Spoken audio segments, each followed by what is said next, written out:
Hey, welcome back to DSP. What is your listening today on a podcast channel? Welcome back to DSP Unfiltered. I'm so happy you guys have returned for episode 2 or 3, depending on when it's uploaded. If you've been around here for a while, you might know how much I am an advocate for having external support, meaning anyone who supports you outside of your family when it comes to being an adult with a disability. I believe this is a really important thing to have because it teaches you independence, and it also teaches the world around you that you don't have to be followed around by mommy and daddy like a baby with a pacifier until man knows when. So I recently got a question on one of my videos asking me what a DSP or what the external support do for you or with you. So today I have my wonderful friend Teresa here with me, and we're going to talk about the reality of having a disability and being an adult living with a disability who rely on another person. So, hi, welcome to the podcast. Do you want to introduce yourself so people know who you are? Of course, Anna, and thank you so much for this opportunity to join your podcast. It was a pleasure to meet you, and for background, again, my name is Teresa, and by trade, I'm a consultant that works in EEO and affirmative action and disability inclusion spaces, and that's how Anna and I met. Anna, do you want to set up how I ran across you on a Facebook friends page, and that's how we connected? Yeah, so I know this is going to be a whole nother video topic, but a lot of people ask me, how do I hire people and how do I find people to hang out with, even if they're not hired? Like, how do I ask for help outside of my family and outside of my personal network? Well, a few years ago, I noticed that hiring people on Hair.com or any other, like,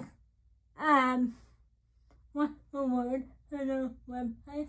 The different platforms? Yeah, I met her, hiring a random person on the different platform was probably not going to work for me, mainly because as a family, we wanted to make sure we knew who was coming into our home 2 or 3 days a week.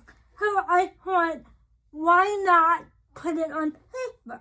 So what I usually do is I'll say, hey, my name is Anna, I'm 24, I make a moment coffee, I need help working out, I need help, I have 2 dogs, I'm a whole lot of fun. And then what I do is I tag everybody who I personally know. So all my friends, I tag them in hope that they will share it with their network and I will meet other people. Then I miss the opportunity for people to comment on my post.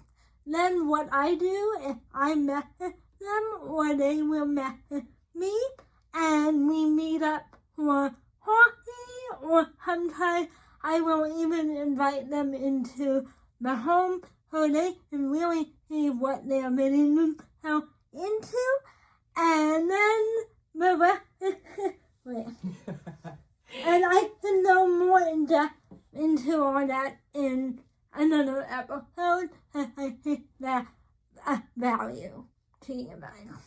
Exactly. And I think the beautiful thing that worked in this instance was I was friends with the colleague that Anna had tagged on his page.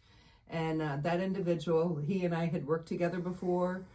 We've been to concerts together. As Anna said, even a working relationship turns into a friendship. And as a result of that, I had the lovely opportunity to meet Anna, to pass the interview screening process. And here we are today. Well, is it really that hard? I have to know that the person may help me. Exactly. Yep. So, like I said, we are going to have a whole conversation about what it's like. But if we don't touch on something that's important to you, comment down below, because heretofore I will answer your comment or make a whole other video about it. So the first thing I wanted to talk about is the assumption that the people who hang out with me are medical professionals. I can't tell you how often I am out with someone and they're like, oh, is that your nurse? You might have been around here for a while and you might know a few years ago I was out with a friend of mine at a restaurant, and the waiter hung up to her and said, oh, are you her nurse? And this person was literally 20 years old like me, so it really sounded, no, we don't need a medical degree to hang out. And then he walked away and what to say. So yeah, I just want to clear that up right now. All my personal assistants don't normally have a medical background because I do not need one. Also, although I realize that some people with disabilities do, I am not that one person. Also, they're not my babysitter. I am 24 and my own guardian, so I make all the decisions and I form a house. So now that I've gone over with this table and the assumption, Teresa, would you like to talk about what we do on a daily basis? Of course. As Anna indicated, I pretty much text Anna on Tuesday evenings. Our day right now of the week is on Wednesdays. And what we do is pretty much plan to meet up at about 11 or 11:30. I'll text her the night before and say what's on deck. And she'll let me know. We're going to the gym, and then we might go through Target and pick up my groceries. Sometimes we pull up, and sometimes Anna's like, nope, I want to go in. We're going to go, and I'm going to get my groceries. We do other things like just enjoy the same music. We found out very quickly because I knew we'd be spending some time in the car because part of the point is to get out and do things in the community that everybody does. So my concern was, all right, what music do you like? And when I asked about Taylor Swift, woo, we were both rocking. So we do a multitude of things, but as Anna indicated, it's more than, you know, her saying, I'm going to the gym and this and this. We've become friends. We've got common interests outside of her needs for assistance, simply to get in and out of a car and into the spaces that everybody enjoys. And there's no reason that folks like Anna shouldn't be able to enjoy the same things without awkward intrusions on those times. And Anna, I'm sure we'll talk about what I've witnessed as far as what can be awkward situations at some point in the future. Yeah, and also, like, a lot of people are probably going to listen to this and be like, why can't your family help you? Or why can't you rely on them? Well, my family will help me and does help me 24/7. But as a adult living in society, you have to think about what it looks like for an outsider, meaning someone who's not my support team or not a parent, to see somebody out in the work field with their parent or something like that, because I've been out with my parent and people don't talk to me, and my parents want me to have my own life, and I want that too. So I hired people. Well, I hate the word hired.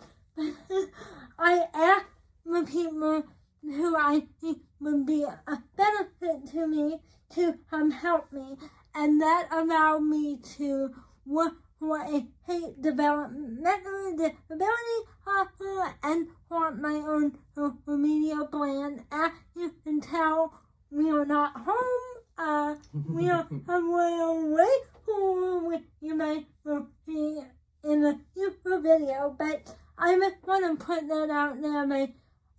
My family help, but as disabled people, we can't always rely on it. And like I heard, like Teresa said, it is all person-centered, meaning I tell her what I want to do. I'm open to anything that he wants to do at any point during any day. However, most of what I need to get done, I plan on a Wednesday so that my mom and my family don't have to worry about, who's going to take Anna to this, or I plan my day around the day I have external support. And some of those things are different. Like I said, some of it we get up and go straight to the gym, coffee first, drive to the gym. Obviously. The very first time, though, that we went out together, Anna had to get to the license bureau to get a new ID. So what did we do? That was our first day. We went to the license bureau and then had to tell 100 people, no, we don't need help. We're doing fine. Right. And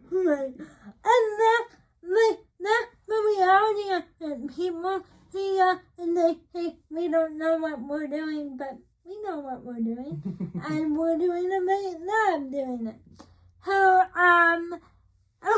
So, meaning into that, as I mentioned earlier in the podcast, it is really hard to find people who want to do this type of work or who want to hang out with me. But everyone wants to hang out with me, right? But having a person come twice a week on a certain day and have them tied down to it is not always the easiest thing. So having someone who is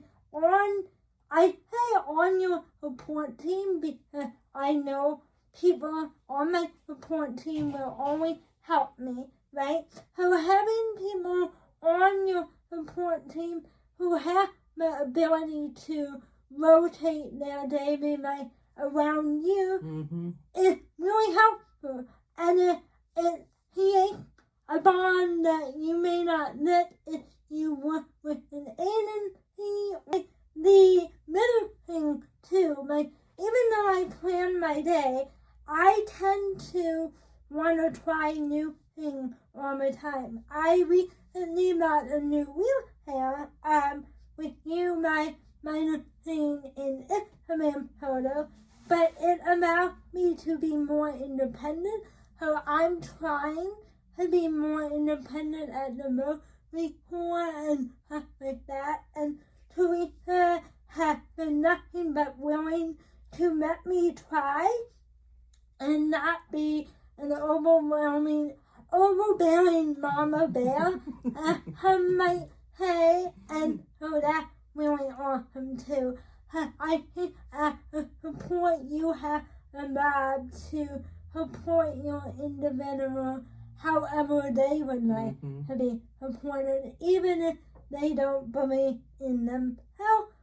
For me, it is a problem, but I know about an individual that it would be a problem. Okay.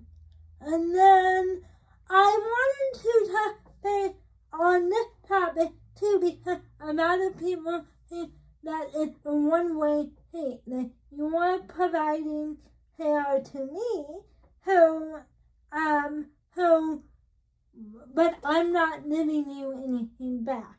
Which I think is very untrue, and I would agree. I think people have the one idea of disabled people take, and don't give anything back to their community or their support. So I was hoping you and talk about something that you've been out of a relationship with that heard that anyone who is thinking about doing something like maybe this would encourage them to do it. Well, again, the work interest is always there, but on a personal front, I have a younger brother, that was born with several mental disabilities related to an incident where he had oxygen cut off during the delivery process. So he had attention deficit disorder, learning disabilities, and so to me, I grew up understanding what disability is and what it's not. And what it's not is something that should prevent anybody from being able to get out and enjoy their life. And it should prevent what I hear all the time, able-bodied people from assuming that we cannot learn from people with disability. When Anna and I first met, I told her I learn as much from you. And one of the things she's schooling me on today is this beautiful podcast center she found. And this is the first time that I've helped set up a podcast and have been invited to attend one. So these are things that every day I go home and I talk about all the fun we had. And some of it is just doing things like sitting around and painting fingernails and eating good bowls. Yeah. I call them epic bowls. Apple bowl. You might have an apple bowl in your area. We highly recommend. So, let me make sure I didn't miss anything. So, if you might are considering hiring or looking for external support, I would say 100% do it. Talk to your family. See if it's the right thing for you. If it is, try it out. Like, you have nothing bad can happen. Try it out, and if it doesn't work, it doesn't work. But why not try? Or if you are a person looking to support an individual, I will tell you, you are needed, and do it. And I will agree, and I will say don't be afraid, because at first, and working with Chris, I was always my fear is that I'm going to do something to hurt you. Right. And Anna has always been very straightforward.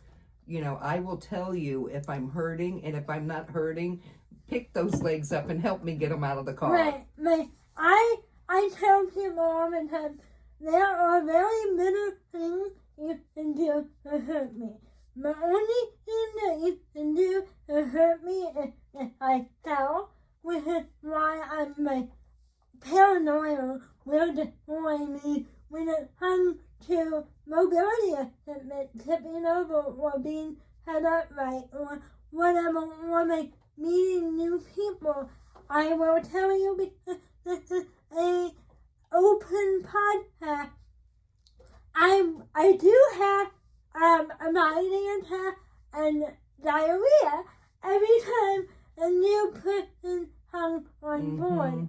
Even if I know you, even if I know you and comfortable with you, some of my best friends hate you. Every time they come over, I will not let my parents leave the room until they're in the door. If they left the room, I would poop myself. And I don't want to do that. I don't even know why I got on the tangent, but hey, whatever. This is EP, but yeah, try something new, it won't disappoint. And thank you guys for watching on YouTube, and thank you guys for listening on Apple Podcasts and Spotify, and I will see you in the next one. Thank you for having me on, Anna. Yeah.